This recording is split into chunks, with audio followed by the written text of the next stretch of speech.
भगवान की लीलाएं अनंत हैं। हरि अनंत, हरि कथा अनंता।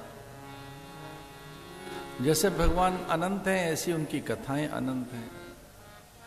अनंत चरित्र हैं, अनंत लीलाएं हैं,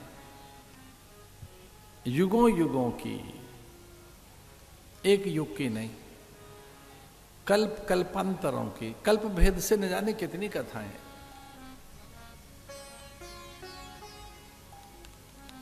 सुखदेव मुनि राजा परीक्षित पर अत्यंत अनुग्रहशील होते हुए कहते हैं, श्रूयताम मानवो वंश प्राचुर्येण परंतपः न शक्यते विस्तरतो वक्तुम वर्षे शतैरपि। हे राजन, श्रूयताम मानवो वंशः प्राचुर्येण परंतपः न शक्यते विस्तरतो वक्तुम वर्षै शतैरपि।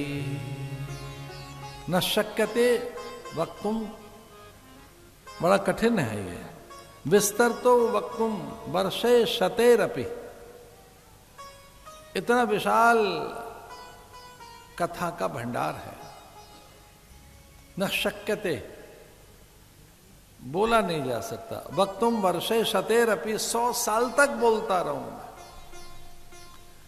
हे राजा परीक्षित, में 100 साल तक भी कथाएं सुनाता रहूं तो ये एक इस वंश की कथाएं पूरे 100 साल में नहीं हो पाएंगी।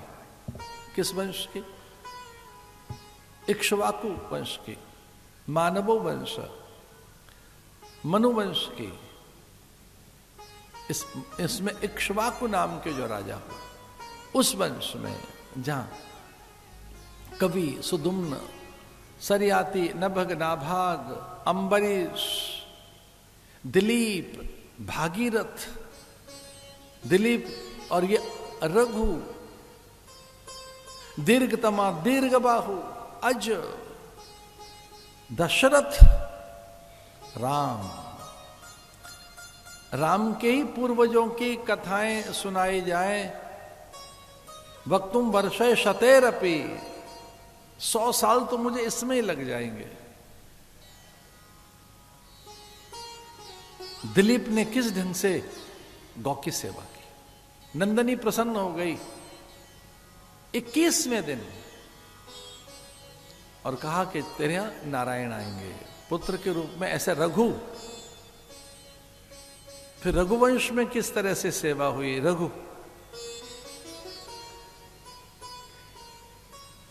दीर्घतमा, दीर्घबाहु, अज, जैसे अज प्रकट हुए थे तो ऐसा लगा था विष्णु आ गया। इंद्र का साहस नहीं होता था आसन पर बैठने का। अज को देखकर इंद्र भयभीत होते थे। वो संकल्प बल से ऐसे स्वर्ग में चले जाते तो इंद्र द्वार पर ही प्रणाम करके खड़ा हो जाता और वो कहता था ये आसन आपके योग्य है ही नहीं, तो मैं कौन सा आसन दूं आपको, किस आसन पर बैठाऊं? ये इंद्रासन है, ये आपके योग्य नहीं है। तो आसन कोई बड़ा है भी नहीं मेरे पास कि मैं आपको बिठाऊं कहां। शीश नवाकर खड़े हो जाते। सच पत्नी, वो इंदिरा आदि अप्सराएं साहस नहीं जुटा सकते थे देखने का। उनकी पत्नी की आंखों में झांक कर देख नहीं सकते थे। इंद्राणी की इतने सामर्थ्य नहीं थे कि अज की पत्नी की आंखों में झांक कर देख सके। उन्हें लगता था अब नारायण ही हैं। इतना तप हुआ उस परंपरा में, इक्ष्वाकु वंश परंपरा में। ये सारे के सारे राजा अयोध्या के इक्ष्वाकु वंश परंपरा के प्रतापी सम्राट, कवि, सुदुम्न, नभग, शरियाती, अंबरीश, दिलीप, अंशुमान, भागीरथ, हरिश्चंद्र, अज।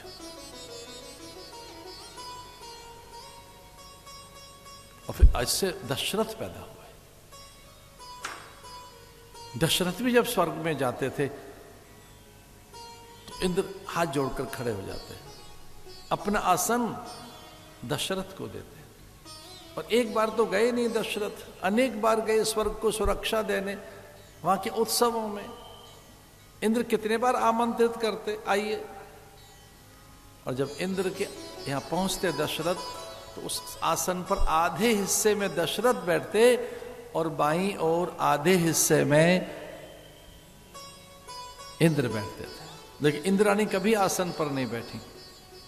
इंद्राणी उच्च आसन देती थी कैकेयी को और अपने हाथ में चंवर ले लेती और चंवर डुलाती रहती।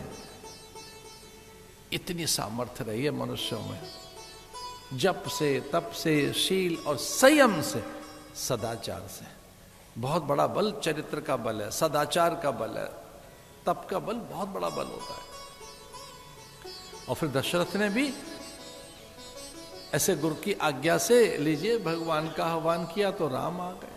तो इनकी परंपरा में दिलीप, अंशुमान, भागीरथ जो गंगा जी को ले आए, जो दुर्लभ कार्य हुआ धरती पर, सिंधु सागर आ गया अमृत का। गंगा अमृत है। गंगा सकल मुद मंगल मूला, सब सुख करने हरने भव शूला।